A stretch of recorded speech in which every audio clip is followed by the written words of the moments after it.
بسم الله الرحمن الرحيم مدحوينه ku-xigeenka dowladda Puntland golayaasha dowladda xisbiyada siyaasadeed mas'uuliyiinta ciidamada iyo dhammaan martisharafta halka soo qayb gashay dhammaantiin assalaamu calaykum wa rahmatullaahi wa barakaatuh ugu horeyn waxaan halka hambalyo uga dirayaa dhammaan ummadda Soomaaliyeed meel kasta ay joogta gaar ahaan ummadda reer Puntland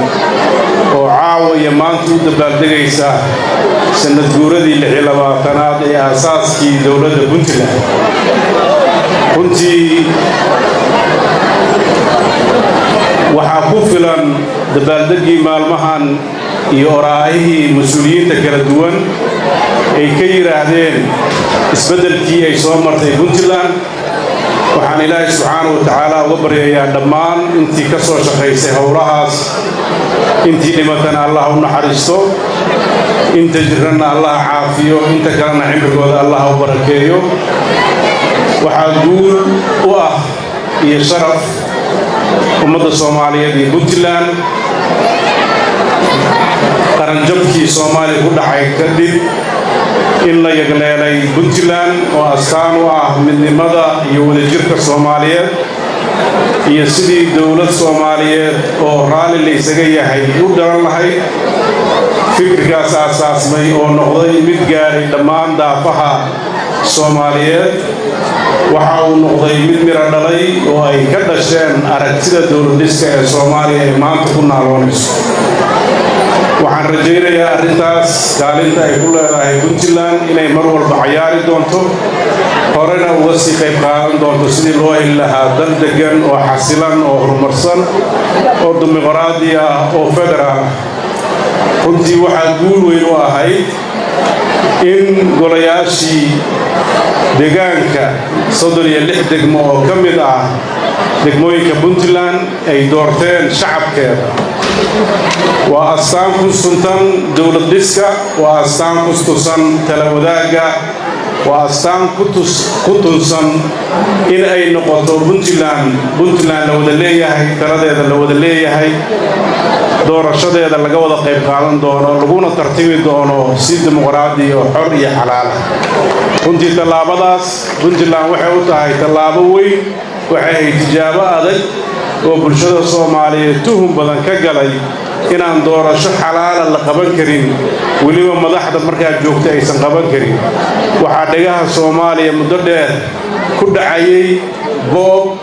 musuqmaasuq wax isdabamarin iyo inaan la kari karin in dadka loo ogolaado inay codkooda dhiibtaan waxaan ku faraxsanahay aniga iyo xukuumadii in aan qabanay doorashadaas iyadoo mujtamaca iyo axsaabtu nooga barqaati kacayaan inaan si cadaalad ah oo hufan oo aan dhex u dhahay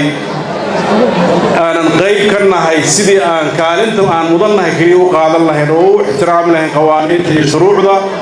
ay ku hogaaminaysay beek runtii waxay annaga noo tahay sharaf weyn waxaana ummadda Soomaaliyeed coddeed ugu sheegayaa inay tahay shaqo la qaban karo oo hufan oo aanan turxaan aysan ku jirin oo wax laga baqa ahayn dabcan duruufihii kala duwanaa ee soo maray dadku wuxuu ku abuuray kalsooni darro wuxuu ku abuuray kala shaki wuxuu ku abuuray in mar walba in la ismaquuninayo ay muuqato wuxuu ku abuuray inay dadku daacad ka ahayn shaqooyinka ay qabanayaan tallaabadaas waxay ka mid tahay tallaabooyinkii ee horay Puntland u soo qaaday oo qayb ka ahaa sidii bulshada Soomaaliyeed mar labaad cageeda isugu taagi lahayd sidii bulshada Soomaaliyeed u noqon lahayd bulsho isku kalsoon sidii bulshada Soomaaliyeed u noqon lahayd bulsho si xadaari ah xukunka u kala wareegta sidii bulshada Soomaaliyeed u noqon lahayd mid wax isku quur leh oo ixtiraamta go'aanada shacabka runtii arrintaas waa arrin taariikhi ah waxaan insha Allah rajaynayaa in dhammaan ummadda Soomaaliyeed inta dhimanna Ilaahay uu sahli doono duruufaha aysan u ka qaado Puntland siday dhexdeeda isu ammaan gelisay siday dhexdeeda ay gacan bidixayn ugu sabaynin maamulada iyo doorashooyinka ayay waxay rabtaa cod dheer inay ku ballan qaado cid kasta iyo deegaan kasta oo Soomaaliyeed inay ixtiraami doonto shuruucdooda wadajirkooda doorashooyinkooda waxaad guduba iyo ku xad gudub ah Puntland ka yimid inuu cidna geysan doonin mid darislaa iyo mid ka fogba waxay qiimeyn doonaan taladooda waxay qiimeyn doonaan doonistooda waxay qiimeyn doonaan wax walba ay ku tashadaan arrintaas waa astaan ka mid ah astaamaha Puntland waa tii lagu aasaasay waa tii dadkii dhidibada u aasaasay ee dhaqan iyo siyaasi ahaa ay saldhig ugu dhigeen Puntland jiritaankeeda iyo Puntland xasiloonideeda waxaan la jecelnahay dad kasta oo Soomaaliyeed inay xasilooni ku noolaadaan inay deganaansho ku noolaadaan in ay ismaqal iyo kala dambeyn ku noolaadaan inay kala wadaag ahaadaan dadka Soomaaliyeed waxaa ka soo daashada khilaafaad waxaa kaliya oo mar walba anaga u taagannahay inaan ixtiraamno wax kasta oo ku xadgudbaya qawaaniinta la wada leeyahay la dhigsaday Puntland mar walba cod dheer bay ku sheegi doontaa wixii ka khaldan shuruucda dadka Soomaaliyeed heshiiska ku yahay hadday tahay dastuur iyo hadday tahay xeerarka kale ee dalku leeyahay waxay mar walba ballan qaadaysaa wixii heshiis lagu yahay wixii lagu kala arkiduwan yahayna waxay diyaar u tahay inay ka doodo oo miiska wada hadalka mar walba ay fariisato iyadoo oo doodooda dhibanayso waxay ixtiraami doontaa ra'yiga wadajirka loo qaato waxay ixtiraami doontaa wixii sax ku abuurma wixii intaa ka khaldan waxay Puntland mar walba diyaar u tahay inaysan cid kale jajoobin laakiin ay danaheeda ay focus danaheeda ay ku fognaato haddii Ilaahay ka dhigo bulshada Soomaaliyeed meel kastoo joogto oo hambalyeyn Puntland waxaan insha Allah muujiseen tallaabo muddo dheer laga soo shaqeynayay waxaa maanta noo yaala tallaabo kaleeto oo dadkeennana aan u horseedno mujtamaca Soomaaliyeed ee noqoto wax kale la fili karo inta markaan ka soo gudubnay Puntland waxaa hadda hor yaala imtixaano kale oo adag imtixaanadaas adag oo hor yaala waxa ugu weyn in la muujiyo dawlad wanaag in la muujiyo hufnaan in la muujiyo in loo siman yahay jawooyinka dawladda in la muujiyo in dadku ay daahfurnaan ku abaaraan taladooda iyo mustaqbalkooda waxaan rabnaa inaan bulshada reer Puntland mar labaad niraahno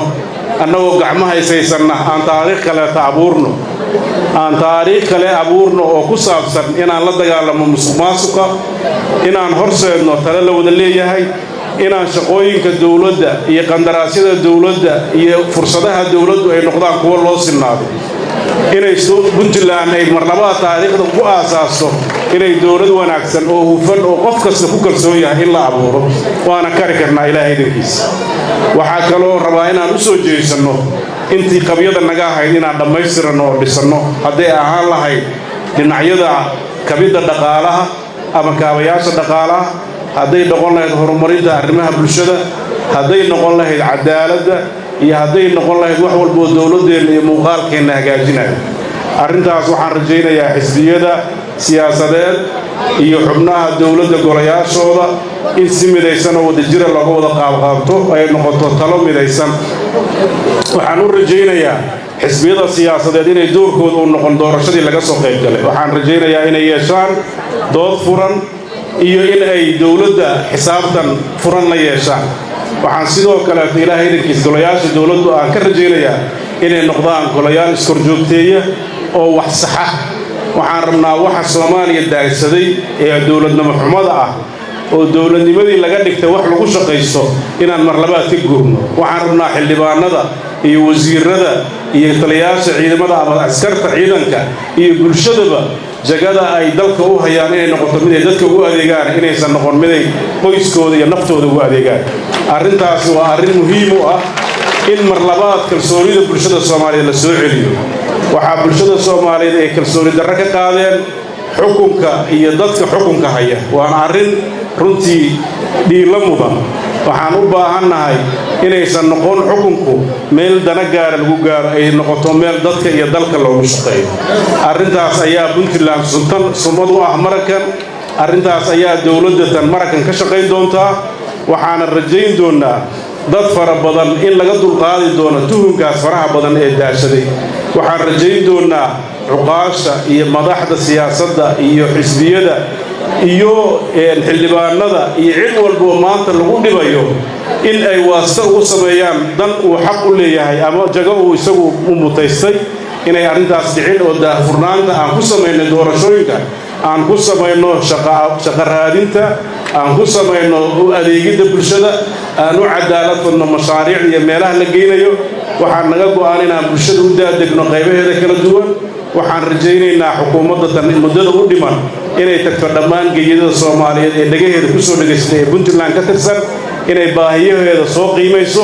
inay sida kale hortabinta u leh iyo siday u kala daran yihiin ay u geyso waxaan u baahannahay bulsho midaysan waxaan u baahannahay bulsho faraxsan waxaan u baahannahay bulsho isku kalsoon waxaan u baahannahay bulsho is-aaminta waxaan u baahannahay bulsho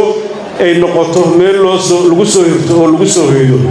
waxaan insha Allah dhammaan dadka Soomaaliyeed ugu baaqaynaa inay nabadda iyo wadajirka iyo horumarka Puntland gaartay ay ka qayb qaataan waxaan halka uga hambalyeeyaa si gaar ah degmada Garowe oo ah caasimadda Puntland doorashooyinkii ka dhacay oo uu ku guuleystay nin ka mid ah oo ganacsada ah oo ka soo jeeda Koonfur Galbeed runtii waxay u tahay astaan aad u fiican in ciddii maal gashato oo dalkan ka shaqaysta ay xuquuq la siman leedahay dadkii hore u deganaa Soomaali weeye Puntland Soomaali cidi kama xigto dadkan waxaan rabnaa inay Soomaaliya oo dhan ku soo yirtaan waxaan rajaynaynaa Puntland oo wada jirta inay ka qayb qaataan geeyiga Soomaaliyeed sidoo uu noqon lahaa dal xasiloon oo midaysan oo dawladnimada iyo shuruucda ilaaliya oo ilaaliya in dawlad federaal ah oo midaysan ay noqoto aad baa u mahadsantahay waa ka xildhibaankii waxaan u rajaynayaa horumar waxaan u rajaynayaa inta kale ee ka soo baxday deegaanada kalena sidaas si la mid ah waxaan rajaynaynaa dawladda tani inay noqoto mid cid walba ay wax ku darsato sida shuruucdeena ogoshahay ayaan mar walba ku dhaqmi doonaa haddii Ilaahaydan ka dhigo waxaan rabaa caawa hadal badan uma holan waxaan kaliya oo rabaa inaan u cadeeyno shacabka Soomaaliyeed inay Puntland tahay hooygii nabadda hooygii dimuqraadiyadda hooygii federaalka Soomaali u siman tahay lagu soo hirto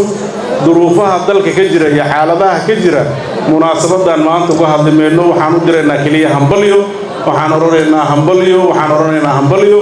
dadka Soomaaliyeed meel kasta ay joogto hambalyo shacabka reer Puntland meel kasta hambalyo waxaan aad uga xumahay dadka faraha badan ee Puntland ee jeclaa maanta inay ka soo qayb galaan munaasabadan u suuroobay waxaan u ballan qaadayaa Ilaahaydankii munaasabadaha soo socda inay noqoto munaasabado meel ciriiri aan lagu qaban ee dadka oo dhan ay ka soo qayb galaan waad mahadsantihiin wa salaamu calaykum wa rahmatullaahi wa barakaatuh intaas